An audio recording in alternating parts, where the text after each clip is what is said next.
तर सध्या मनोज जरांगे पाटील विरुद्ध छगन भुजबळ यांच्यामध्ये तुंबळ शाब्दिक लढाई सुरू झाली आहे। जो ओबीसींच्या जीवावर उठला त्याला सोडू नका असं मंत्री छगन भुजबळांनी मनोज जरांगेंवर पलटवार केलेला आहे। तर मनोज जरांगेंनी राज्यात 288 उमेदवार उभे करून 8 तरी निवडून आणावेत असं आव्हान देखील भुजबळांनी दिलंय। तर छगन भुजबळ म्हणजे फडणवीसांच्या चमचा अशी टीका देखील मनोज जरांगेंनी केली आहे। मराठ्यांच्या ताकदीची छगन भुजबळांना धास्ती आहे असं देखील मनोज जरांगे म्हणाले।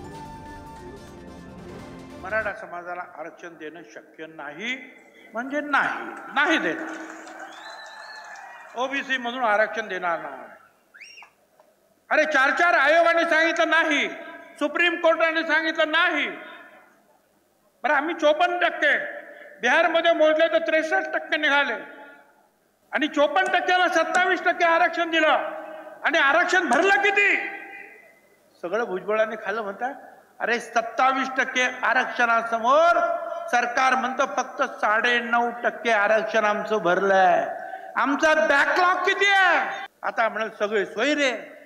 अरे सगळे सोयरे ते कुठून आणलं नवीन? आरक्षण सगळ्या सोयऱ्यांना देणं शक्य नाही। त्याला नाही सिरियस घेत मी आता।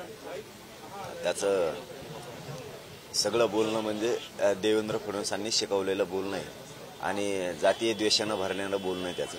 त्याच्यामुळे त्याला काय महत्व देण्याची आम्हाला गरज नाही आहे। आम्ही 288 उमेदवार उभे करू।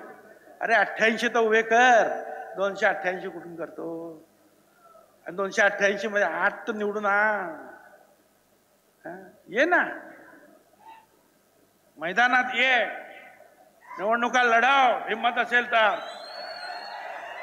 लढाव निवडणूक। चॅलेंज आहे माझं, 288 उमेदवार उभे करून दाखव। मगाशी चांगलं सांगितलं एकाने, म्हणजे त्याला हेही माहिती नाही या 288 मध्ये राखीव जागा आहेत,